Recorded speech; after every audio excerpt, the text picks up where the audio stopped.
Good evening to this 1 hour and a half um, presentation or event about blind spots and blind types. Maybe you don't know kind of my background. I've been self-employed since I was 23. I'm turning 60 this year, so most of my life has been like creating my own life. I've been working with the Enneagram for almost 3 decades, and I started my school in 2002. My lineage is done Richard Riso and Russ Hudson, and thereby Almas, and thereby Oscar Ichazo, Claudio, and Gurdjieff. And I'm pretty certain that Gurdjieff and Ichazo went out in what we should call the East and got some ideas out there. And that relates very well to what I've been doing. I've been practicing Buddhism for 30 years. I'm taking my master's in Buddhist psychology at the moment, and I'm designing my dissertation, and I'm looking into the 9 perspectives of Buddhism. And I'm the author to a couple of books about the Enneagram, and my latest one is this one called The Enneagram and Why Your Blind Type Matters. And I've had a lot of questions about blind type, shadows, blind spot, kind of what's the difference? And that is kind of the basis for this evening. So welcome everybody, and I'm very happy to see you all here. So why is this topic of the evening important? Let's first look at blind spot. Blind spot is actually what the Enneagram is all about.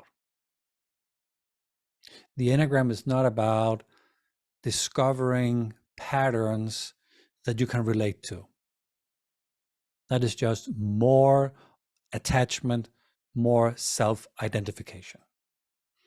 And we can go on endlessly, and we can participate on endless workshops and podcasts and videos where we can name ourselves more and more specifically. But it's just like having Post-its sitting on you with all kind of traits and patterns about you.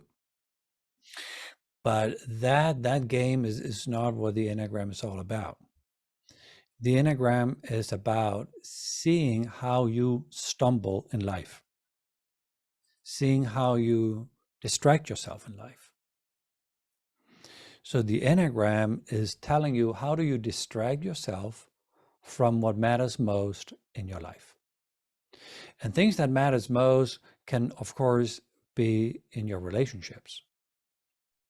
So your type will distract you to do what matters most in your relationships or at work or in your spiritual life or with your friends or raising your child.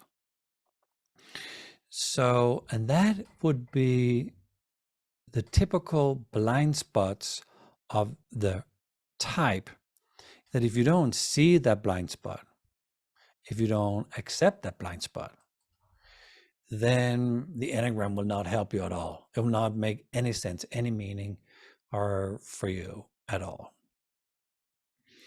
So a blind spot is part of your personality that you cannot see. Or maybe you don't want to see it. At least you haven't accepted it fully. And it can be a limitation not to see your blind spots, but it can also be a way to survive. It's very well documented in the healthcare system. If people do not accept how they're ill, they cannot receive help. So if you have diabetes and you don't want to accept the fact that you're sick, it's very difficult to get help. It's very difficult to have a conversation about there's something wrong with your health. So it can be healthy to look at the things that is real, that is part of you, and have an opportunity to grow. If you don't accept your blind spots and people are giving you feedback about it and you won't accept it, no learning. So learning and growth and development will stop if you don't accept, yeah, maybe I'm hijacking all the conversations, or maybe I'm avoiding anything emotional, or if people are standing in their power, I don't like that. Yeah, there's a reason why you try to avoid it or you don't like it. And that would be what we call a blind spot. But I've also been looking into what if being blind could help you. And there are several aspects of not accepting part of me that actually can be helpful. So, not knowing that I cannot dance, that's me. I think I can dance, but everybody around me tells me, not really. But I like to keep that blind spot because it kind of makes me happy. So that helps me. And as a type 3, I have achieved a lot of things in my life. I started up a lot of businesses. I have a lot of freedom in my life. So it had given me something, not accepting it. And now when I kind of work on accepting my blind spots, it's like new openings arrive, new ideas, new ways of living my lives that is, for me, even better. But while I was blind, I was kind of okay. If we go into a more serious area, people that had been in concentration camps, it's very well documented that they are not too much into therapy. And maybe that's a good thing. Maybe that's a way to protect myself. So there are things that we could look at. There are things that maybe we should look at. There are things that we should accept. Maybe there are things that we should not accept. I don't have the answer to that. But my intro here is just to remind us that there are reasons why we are blind, why we do not want to accept, why we don't want to look at certain things. And maybe for time in our life, that's healthy. It will do us some good. It will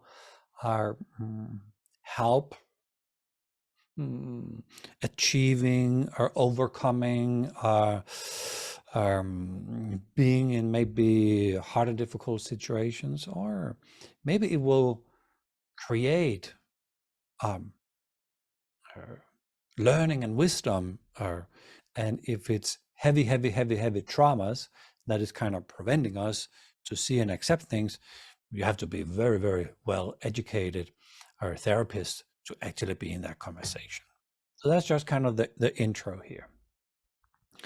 So the reminder here is the Enneagram is actually about accepting your blind spots, actually seeing what is preventing you from a real life. For me, it's like taking my type and putting it aside a little bit and see how is life like when my type is not running the show all the time.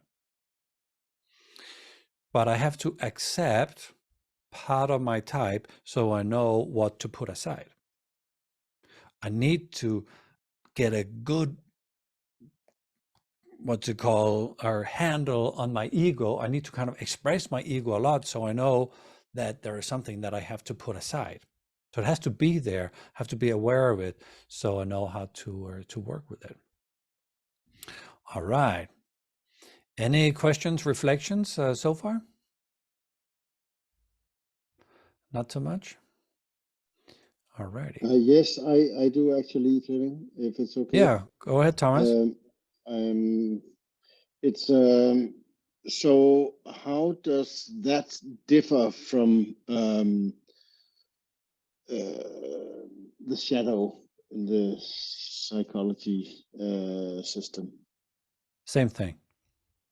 Same thing. Okay. Same Thank thing. you. Absolutely same Yep. thing.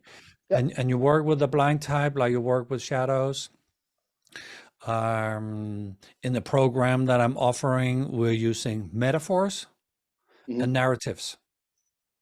And what? And narratives. Yes, got it. Thank Narratives, you.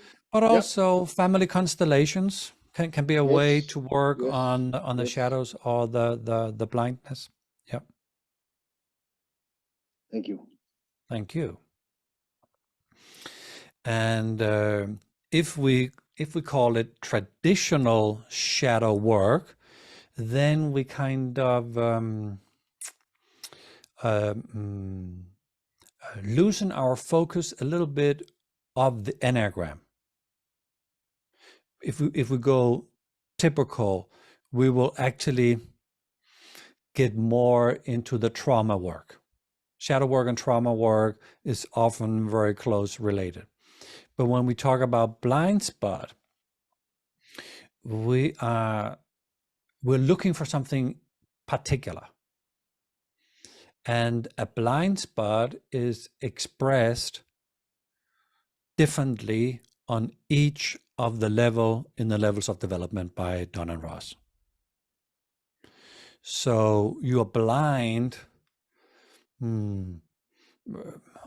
I don't know if it's to a certain degree, but about certain things on the different levels. And the blind spot of the Enneagram is very tightly connected to the fixations and the patterns. So when you work with that blindness that there is in the fixation at the patterns, you get a closer sense of the holy ideas and the virtues. But at a certain level, you don't really know what you're talking about. Virtues and holy ideas, it's still interesting, meaning that you don't master it, or you have a blindness to it. But on a later level, on a higher level, you realize how much you have to give up to accept the virtues and the holy ideas.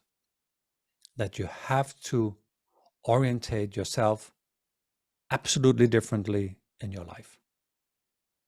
And maybe you're not willing to give that up. Maybe you're not willing to accept it fully.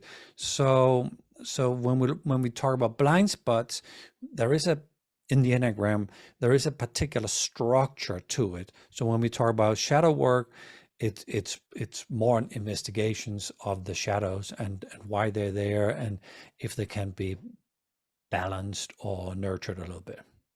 There is a question here from Silvana. Is your blind spot a trait of your disintegration arm? Could be. Could be. It is more often an overuse of your essential core human competencies. So, all of us have all the 9 types. So the type 1 in all of us. I know some people have more type 1 than others, and we will kind of maybe call you a type 1. But for me, I see it as traits that we all have.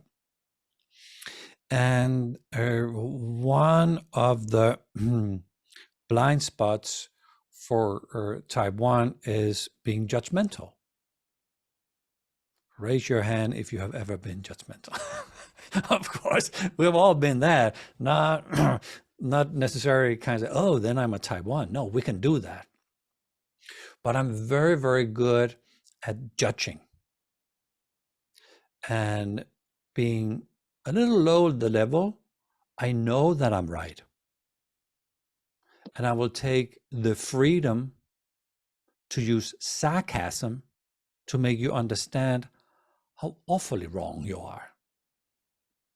Maybe I will not use sarcasm. So let's say type 2, in all of us can go help people, support people. Again, raise your hand if you've ever helped people. We all done that, of course. So, but my blindness as a type 2 is, hey, I'm not helping you, really. I'm trading.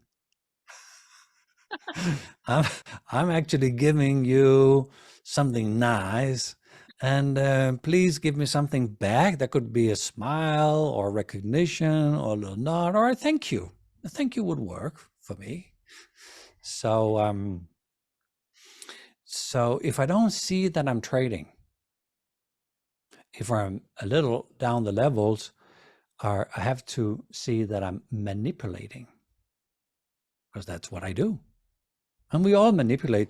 If we open our mouth and talk, we are manipulating, because we want other people to kind of get our message. So we're manipulating all the time. And this is a trait of type 2, to actually see and understand, that's what I do. Not so much, of course. No, but just a little bit. Type 3, we have all accomplished something. Yeah. We have all achieved stuff. Yeah, of course.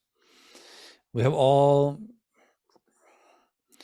kind of made it in some way or another. We all probably have bought a book one day, say, oh, I made it, I bought a book. Or maybe you own a car. Yeah, maybe the bank owned the car. But anyway, maybe you have a car that you think is your own.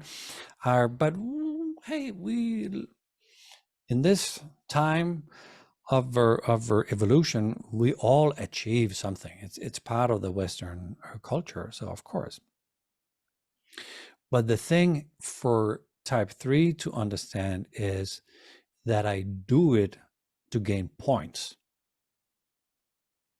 I want you to give me points for my achievements. And the thing is, people don't understand the self-image I have that I want you to recognize. It's not easy to see, but I see myself as an elite sports person. It's, yeah, I can see, Tom, you're smiling. Yeah, you know my condition. So yeah, I'm absolutely not an elite sports person, like absolutely not. But I did a lot of athletics when I was young, and it's kind of still a part of my self-image. So it would be nice if people would recognize that I'm looking good. Being almost 60, somebody could have said something, or at least in the chat say hooray, hooray, or at least something. That longing is a blind spot that I want you to guess what I would like to be recognized for. So we could go all around the types and look into what are the blind spots, but that would actually be a list of things that you have to accept to even get started with your work on your type. And maybe if I made a list of 20 things about your type, that would be things that would be useful to accept. Maybe 4 or 5 of them would be useful for you, and another 4 and 5 would be useful for another person.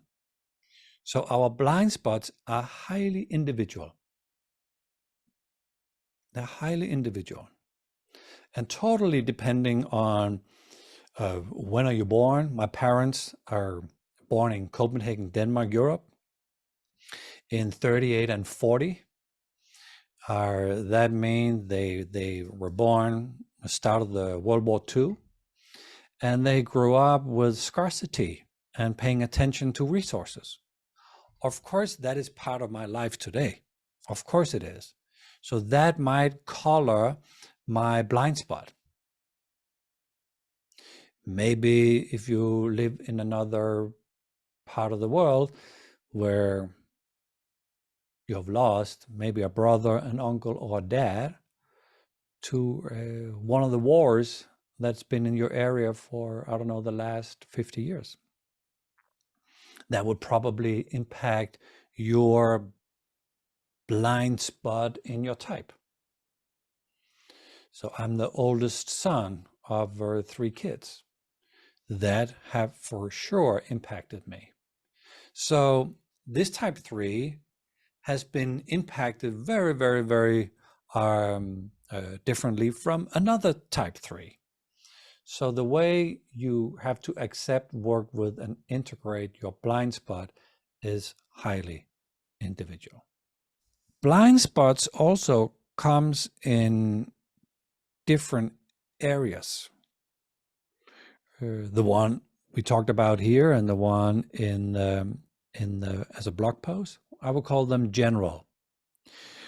But we could also talk about leadership blind spots.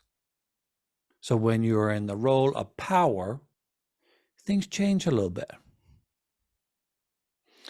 Because it seems like when we have power, we are losing our empathy 40 times faster than not being in a role of power. So losing empathy, thinking that we can do something that we didn't need to do before, or we don't need to do something what we normally would do, that will impact the types. And I'm not so much into the shadows, even if it's shadow work still, but I'm moving us over to the types. So each of the type in a position of power, I call them leadership, but you can also be a doctor, a nurse, police officer, teacher, parent, where there is kind of a difference in the power over other people. Here, the Enneagram will also be a very big help. Thing is, if you lose your empathy towards others, it's often because you lost it towards yourself. You don't connect with a part of you that if you did, you would not do what you do, you would not say what you say towards others. You would kind of feel how they're actually doing if you could connect with that part of you. Receiving feedback about your blindness in a leadership position is not easy because you won't take it in. So there's a little something that we should be aware of when we are looking at the leadership blind spots and working with them. Because we would traditionally, we will not take in feedback. We would not be receptive to what other people would tell us. Then I have also discovered something that I call relationship blind spots. A relationship blind spot is where I am convinced that my girlfriend Louisa should do something or not do something so I would feel loved. And if I'm not awake and if I don't accept, hello, it has nothing to do with Louisa. It's old patterns in me that I'm trying for her to heal. If I don't accept, if I don't see it, I will actually try to make my partner the supporter of things that I should kind of work on myself. Then there are also collective blind spots, and that is often seen in teams and in cultures or in organizations. So in families, cultures, teams, organizations, there are things that we accept are being done, and we don't act. We, for one reason or another, we think it's okay, or there might be a good reason for why things are happening as they're happening. Or we are afraid of losing our job if we react. So, but that's still a blindness, So it can be individually, it can be in power positions, in relationships, or collectively. And to work with your blind type, you need to know your blind spot. I will share a little bit about what a blind type is, but the blind spot is, for me, so essential to the understanding of our type and the Enneagram itself, that when we get the assumptions behind the blind spot, we get the whole Enneagram. If you understand the assumptions of the types, that would be their motives, their fears, their desires, their fixations, everything that drives an assumption, you will understand type. I have a question, Flemming. Yeah, go ahead. Yes. Just a brief repetition of the difference between blind spot and blind type. Just really quick, just so I note it down correctly. We haven't done the blind type yet, but the blind type is one of the types that is not your primary, that you don't understand. I got that. And the blind spot is about your primary type. Thank you. Got it. Yeah. Perfect. Anne has a question. Can you tell about all this, about the blind spots? Is there any sensation where you get aware of, whoa, I'm going into a path where I'm trying to be manipulating or overdoing my type, whatever? What can you express about? There must be some kind of sensation that you realize, oh, now I'm doing something that is getting me away from the essence. Do you get my question? Absolutely. I couldn't express that in writing. Thank you. It's called a O moment. It's like, oh. And you will be hit by shame or terror or fear or embarrassment or what? Yeah, that's true. That's what I do. It's true. It's true. I'm hijacking conversations. It's true. I'm talking not with people, upon people. That's true. I do not listen. Yeah. I don't like emotions. When you're emotional, ooh, I hope it'll kind of disappear, or that you can kind of just get out of my face. Yeah, I do that.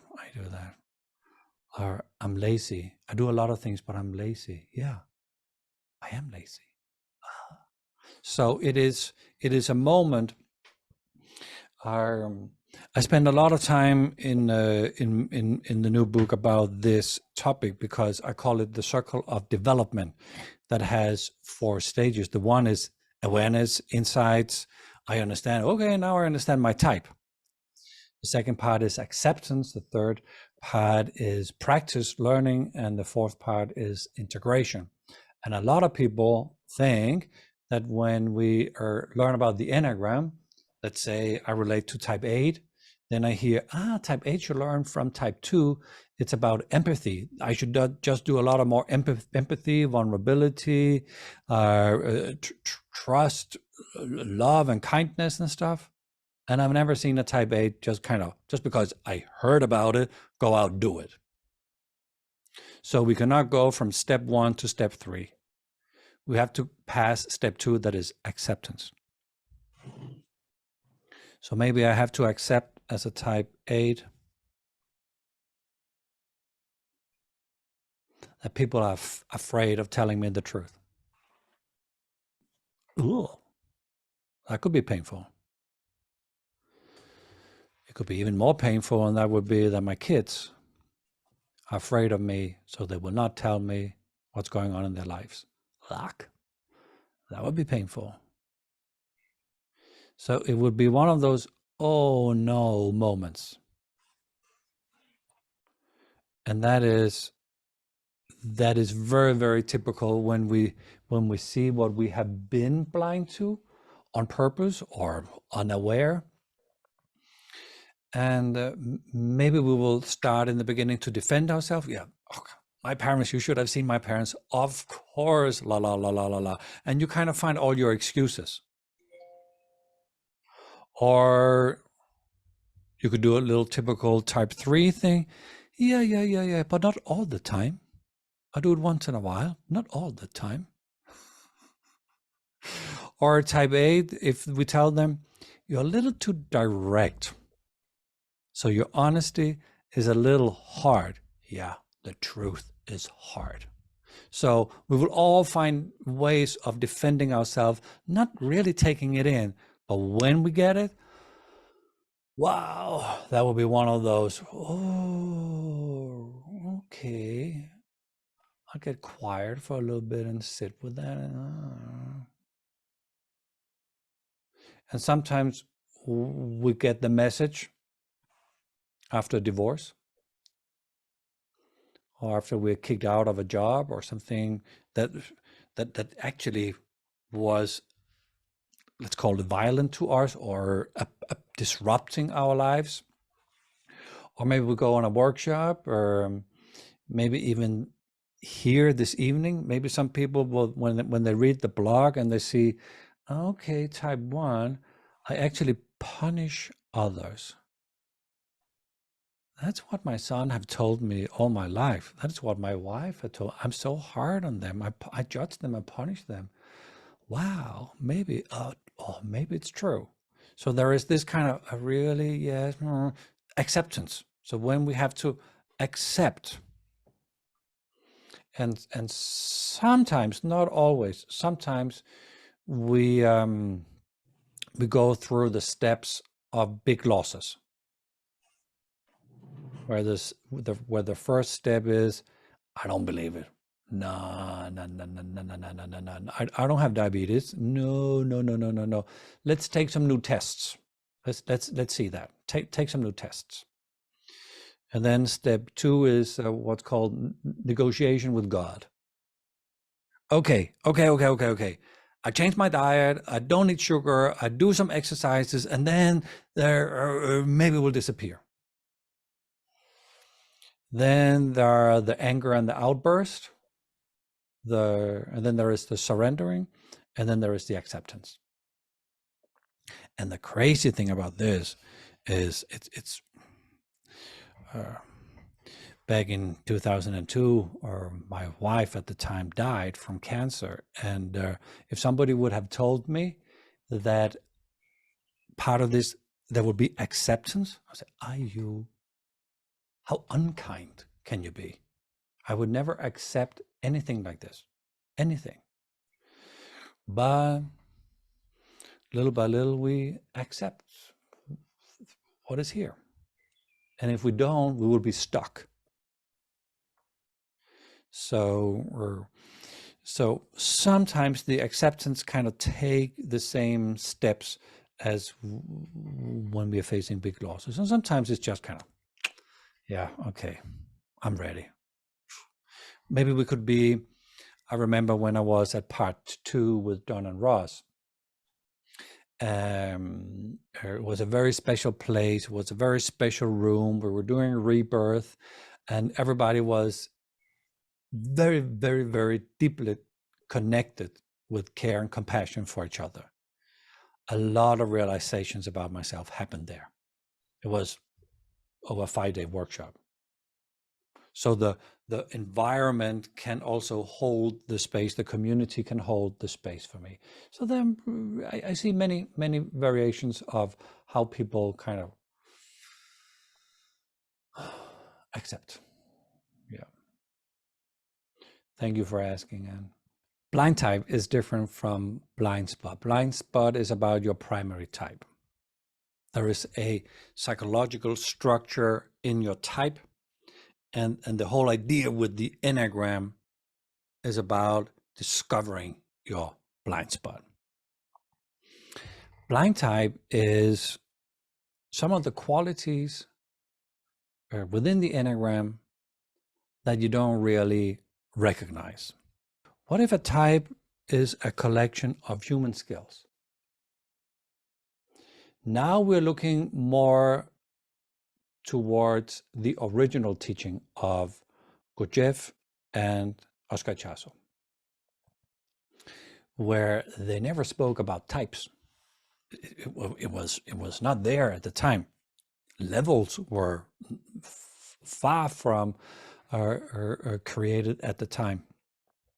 So the original teachings were about qualities, 9 different qualities, each per point. And Oscar's idea was when we integrate all 9 qualities, we will become a complete human being. Today, when we take a test, we're looking for the one that scores the highest, and then I look for that, and then I forget all the other 8. That's kind of the modern psychology. Try to figure out who you are, that thing that you are. But back in the days, I don't know if they would laugh, but they would not look at it that way. They would kind of see, hey, you have all 9 qualities, some more, some less. And my idea is the type that you have the least is your low score or your blind type. So your blind type would be qualities that you do not master.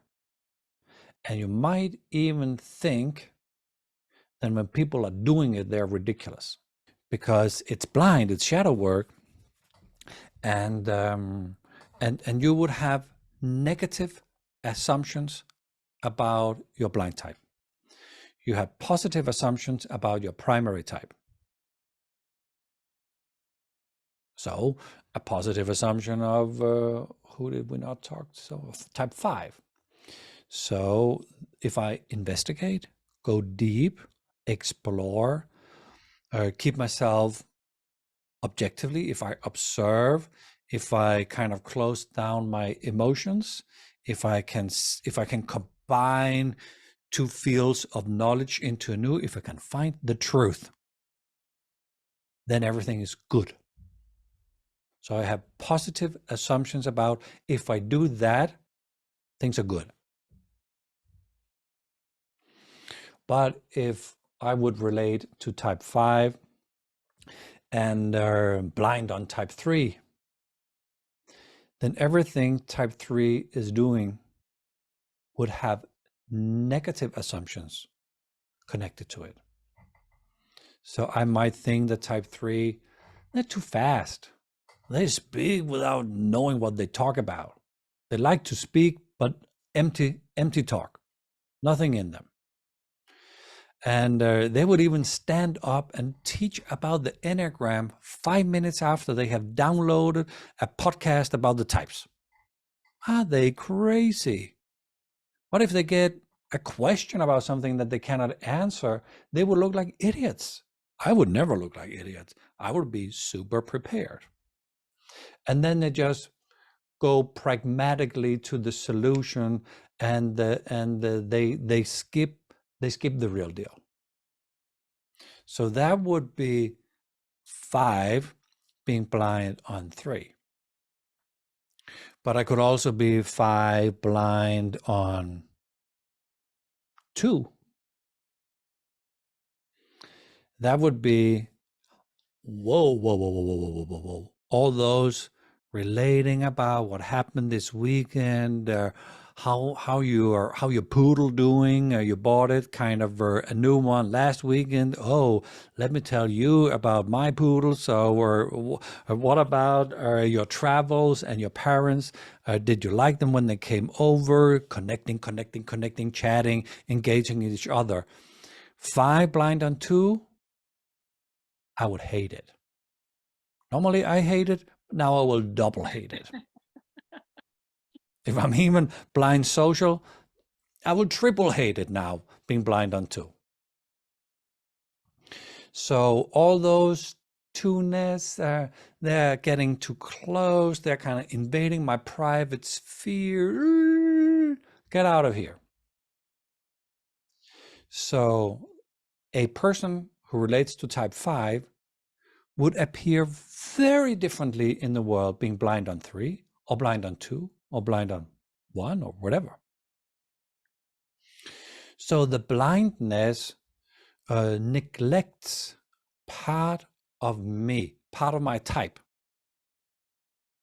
So if I could work on my blindness in my blind type, I would actually create openings in my primary type, because my blind type has negative assumptions that are holding my primary type down or back. Being blind to, you cannot be blind to your primary type. That's the definition. It means that you just haven't worked on your primary type yet. But blind to one of the other 8 means that something in one of the other 8 is holding you back or calming you down or are preventing you from a real breakthrough. So it should be that you are seeing the types on the Enneagram and that you see some assumptions the different types has, that when I do that, it will go well. And by the way, I'm pretty good at it. That's what I do. That's my thing. So let's say that I relate to type 3. I might have negative assumptions about other types. That would be my blind type. So if I was type 3, blind on 7, I would think that they're super childish, they're ridiculous, and they waste their life. They start everything up without completing it. Thank you that I'm not like that. I complete stuff. I achieve stuff. I win. I'm the best. I'm not just kind of an initiator. Or maybe if I was blind on 8, maybe I see 8 like a child in an adult body, just walking around like one big muscle with no brain, really, maybe an immature brain. And it's all about working hard and never working smart. Why would I do that? So your type will have negative assumptions about your blind type. And this is also highly personal, highly personal. So the way that I would look at, I don't know, type 8 as a type 3 would be very different from another type 3 blind on 8. So the blindness holds you down. It keeps you away from skills for one reason or another. So if I was blind on type 8, it would be difficult for me to stand in my power, to be with my autonomy. It would be difficult to set healthy boundaries. I would not know how to do that. So if I was blind, if I was type 3 blind on 8, and I started practicing standing in my power, feeling the autonomy, and setting healthy boundaries, I would probably not be so conflict avoidant as I would probably be not having mastered the skills of type 8.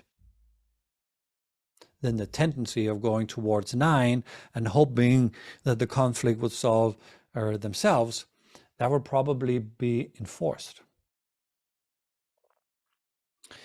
Imagine I'm a type 3 low on 7. So it will be difficult for me to be playful, have fun, start things up, make experiments, spend my resources. I am blind on 7, so it's a little difficult to kind of find the right words here. So, but now I'm actually working on being a little more playful, taking things a little more easy. I'm way too serious. So everybody that kind of want to be part of the training or working as a partner in my little business, it's very serious. We're here to create value for others, together with others. And if you don't want that, then I'm not a good match. And when people tell me to be a little flexible, I heard the idea about being flexible, but I really don't know how to actually do it. So, but it would help me. It would help me. It would be more light and playful. It would not be super intense. I made a survey when we started up here, and 12 people were pretty new to the Enneagram. But I tend to forget it. I want to go into the intensity and the depth and where things really happen. Hello, let's not waste our time. Yeah, chill, take it easy. Or why not have a break? So the integration of the low type or the blind type or the low score would help us. It would actually open up our primary type. So this is from the point of type 3. I have another one here, and that would be types being blind on type 1. So 9 would probably think about type 1, oh, they're so stubborn and flexible, they're strict. Maybe the 8 will think, no, that's not for me. They're really drive and they're kind of the police officer in the team. They know they're right about everything, and they're lifeless. There's no vitality in them. No, they're just stiff.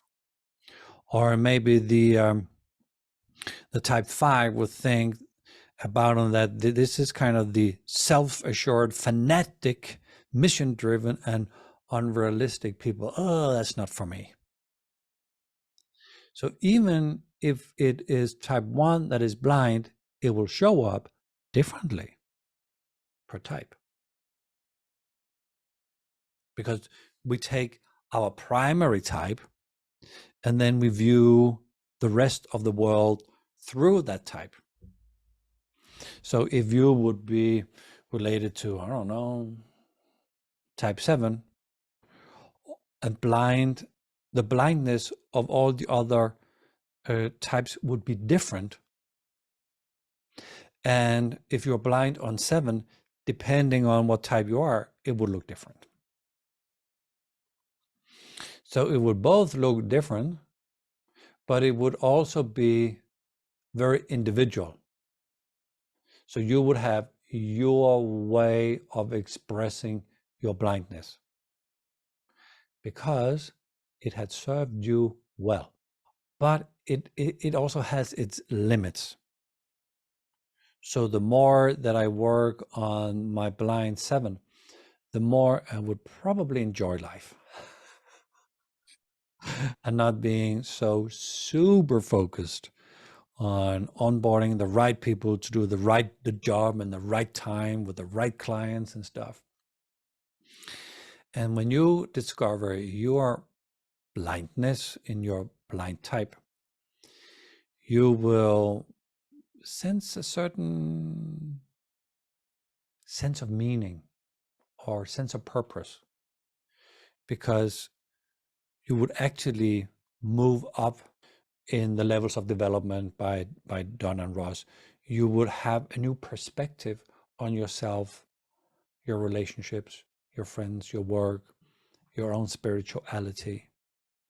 So the breakthrough that you're missing in your work with your primary type might be coming from blind type. It could be also coming from the blind spot. There's a lot of released energy there, but it will more give you freedom. Freedom from your personality, freedom from attachment. Working on your blind type will give you a deeper sense of meaning and purpose. Please talk about acceptance versus integration. Yeah.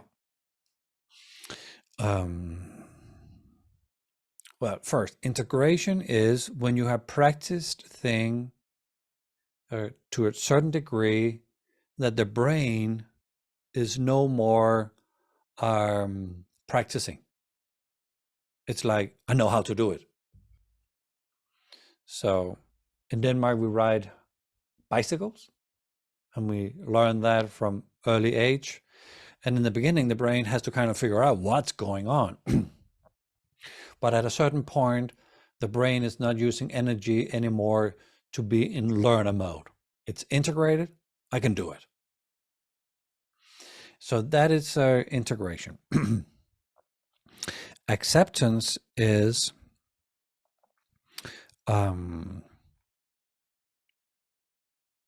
embracing that there is something true, also true about me. So if I'm a type 9, it could be, I know I'm pretty active, but I also know that I don't achieve much. I do stuff. I do a lot of stuff. But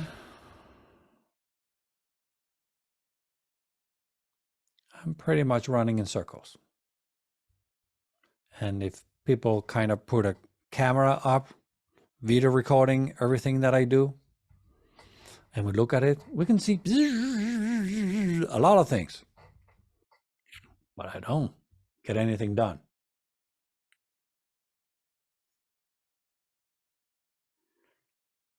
So when I see that, I say, oh, it's kind of true. And we start negotiating and say, not completely, not always, the negotiation in the acceptance. At some point, I would know, yeah, I do that. Sometimes we like to understand, why am I doing it? And kind of have a more therapeutic understanding to kind of, how did that happen to me? Other times they don't want to go there. That kind of, okay, what to do? What can I do about it? How to practice? So the way of working with it would be different per type and experience and where we are in the world and life. So hope that helped.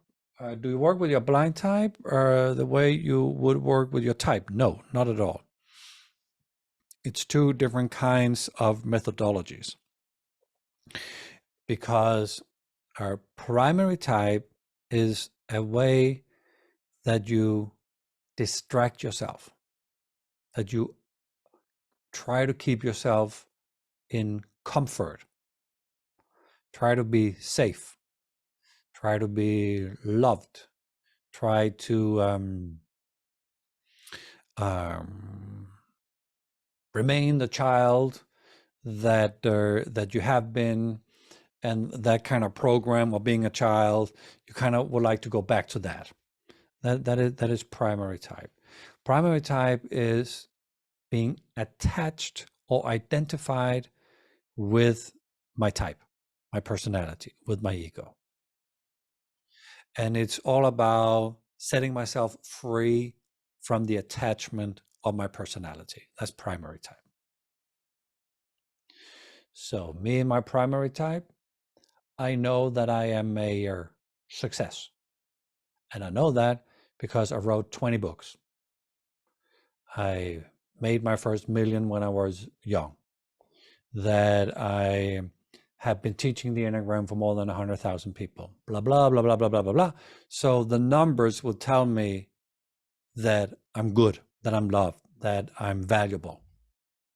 That's my type. The real me knows, you're cheating yourself. This is not true. That's not it. Go for it, and it'll probably bring you beautiful places in the world and meet a lot of interesting teachers, but it's not the truth. There's something that is more true.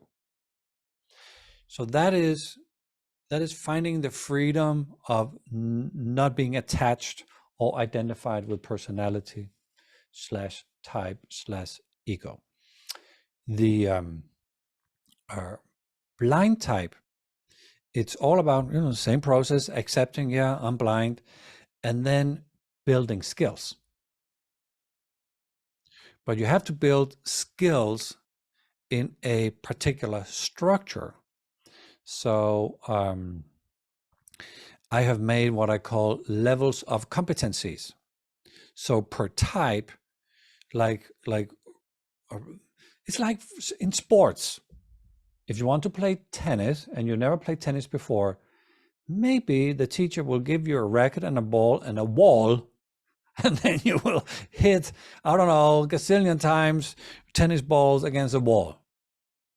That's kind of, you have to start somewhere. And then when you know how to do that, then we can build on top of the competencies. So there is a whole structure for how to build skills in the type that is blind to you. And we have to be careful because it's blind for a reason. Your blindness is trying to keep you safe. So we should not just kind of move it all away and take the blindness away from you. It can be unhealthy.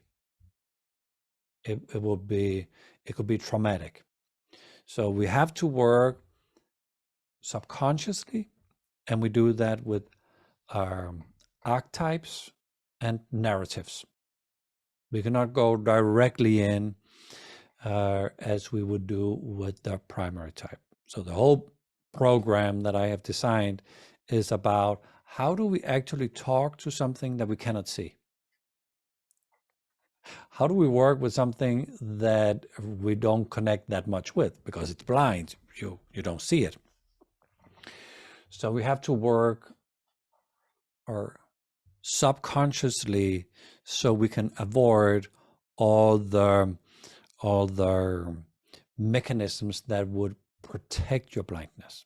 I would hang out another 5-10 minutes and answer questions, but officially I would say thank you for showing up, being here, taking your time, have somebody take care of the kids, creating food and doing other stuff so we could be here. Thank you for that, and I hope I will see you one way or another. Maybe at the conference this summer, the EIA conference in San Francisco, that could be interesting to meet live. Thank you. Thanks a lot.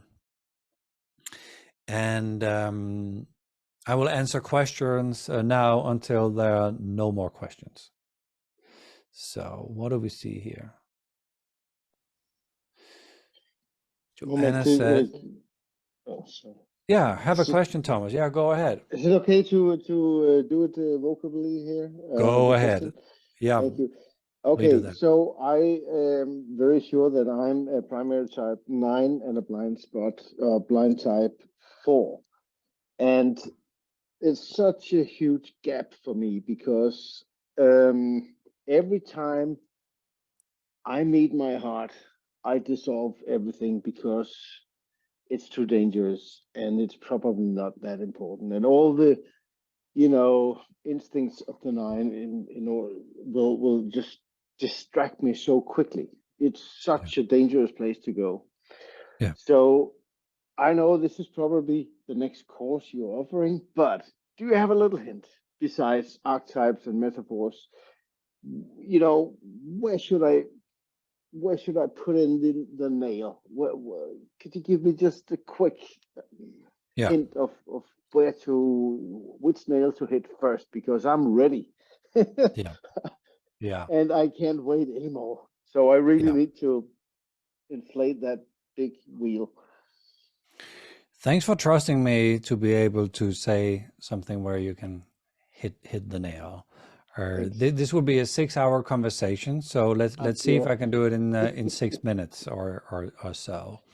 Yeah. So if I can go straight to the hammer and nail. The type 4 will,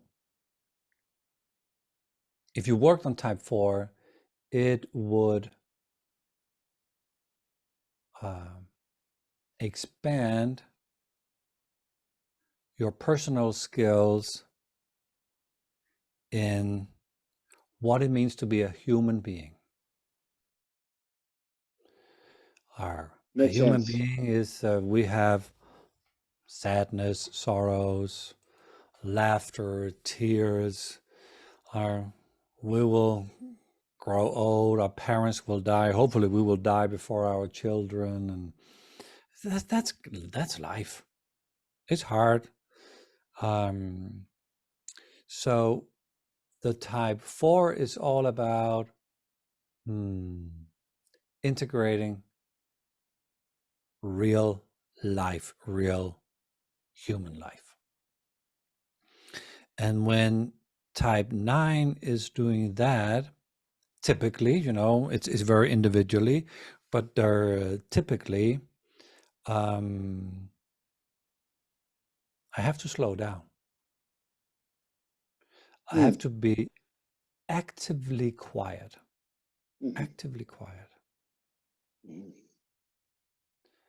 And when I'm actively quiet, I would have time to reflect on the good memories and the not so good memories. And take it in, integrate and say, yeah, that's part of my life. That's part of this. What would I transmit of my understanding of being a human being to the next generation? What should be my gift? Not what I have read about or heard about or watched at a movie. No, my life experience. What is actually something that I know about being alive? So that would be a path to walk on. You can do that for days or years, but that would be a way that typically I would see if there would be some interested in moving along that path. Okay. Thank you. Thank you for asking. Thank you. Can I say something? Oh yeah. I think that 8 is probably my blind type. And what I'm thinking is right action, like actually get something done, instead of running around in circles, like make myself lists and make myself actually do things instead of saying, oh, but it's pretty out, I'll go for a walk. Yeah. Yeah. There are two things to say about this. Traditionally, type 9 should pick up something from type 3. And that would be the singing heart. The So what? The singing heart. The What singing? makes your heart sing? Oh, well, What walking in makes the your woods, heart sing? singing. Walking in the woods are all kinds of things. Yeah. And do a lot of make your heart sing. So that would kind of be typically something that I like to talk about are 9 integrating something from type 3. What makes me joyful, like really joyful, not just, yeah, that's nice, I've been here in that wood, or okay, that path, I see those birds, yeah, I know that. No. Enjoy. Make my heart sing. Singing and dancing. See? And then be a little curious about what is it, and could there be new openings to the sing and the dance? Could there be new areas? So maybe the way you sing, and then a new choir or somebody else you could sing with, is there a way that you could, train your voice so you would just be endlessly happy when you sing? So it's not the traditional pattern. I know what to do, I know where I go, and no, you explore that gift. I think I'm on the right path. I have a Very voice good. coach I started a few weeks ago, and I'm about to start a samba class. See. Exactly. So that would be the typical, hey, something from type 3 or to pick up here. Let's say you're blind on type 8.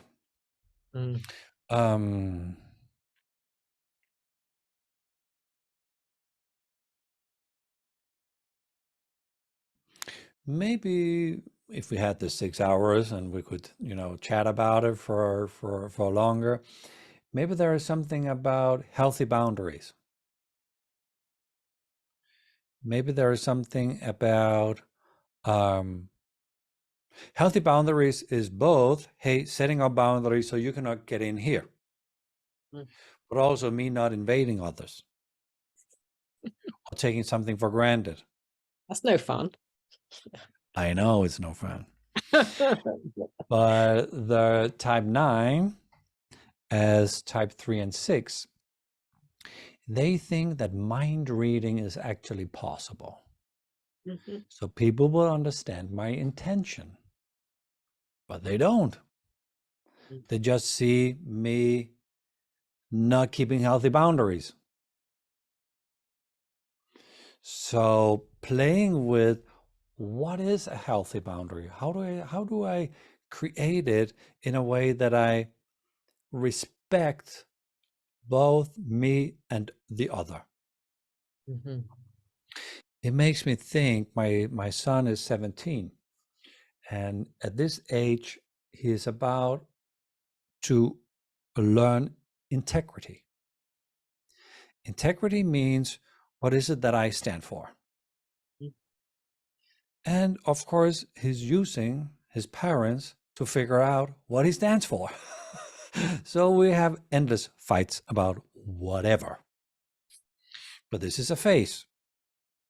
In 2-3 years, he has to understand that everybody else also have their integrity. So now I have to balance my own perspective and others' perspective. And that is a little bit about what 9 blind 8 has to do. Okay, I'll stay in my space, you stay in your space, but how do I balance that? How do I balance the boundaries over here, what's on this side of the boundary and what's on that side of the boundaries. So maybe that could be something to look into. It would be very individual, very personal if we spend our hours together, but this is kind of the structure I would be looking for. Thank you. Thank you. Thanks for sharing. Thank you. So my question is also regarding 396. Can we consider 9 as a blind type, because it's the type where you go from 3 when you are stressed? Can we consider it as a blind type? No. No. But if I'm a type 3 blind to type 6, that would be double trouble. Because type 6 is the one that would support me of being realistic and courageous. But being blind to the arrow that would help me, double trouble. If I was blind to type 9, I would have no idea of my impact on other people when I'm under stress. I would have lost my sensitivity. So being blind on the arrows, and this goes for all the types, when we are blind for the integration or disintegration of what it's called, are double trouble. Somebody is asking if I have narrowed the blind type down to 2 types, I guess, how to proceed. Why not work on them both? Why not? It would be kind of the same answer when people say after 3-day workshop, oh, I could see myself in type 1 and type 6. Okay. You just have double work now. Work on type 1, work on type 6. And then at one time, it will be obviously which of the types you should work on. Another one is asking, how does a type 2 blind in 8 looks like? Yeah. So I would be absolutely not aware of the anger I have towards others. I would be angry at myself, but I would not recognize that. So I'm giving away too much of myself, and then I'm just angry that people like my help. You're kind of doing it. Nobody's forcing you, but I feel that I gave a lot and was really unskillful in building healthy boundaries, standing up for myself and say, hey, this is what I want. No, I cannot help you. Type 2 normally have the yes disease. That, yeah, I can help you. Yeah, I can do that. I'll go for that. Yeah. When do you need it? And the more they integrate the aid, will give them an opportunity to say, no, I don't have time now, but on Monday I can help you. How does that sound? Thank you a lot for extending our time together. It's been a pleasure. I look forward to see you, and have a lovely evening.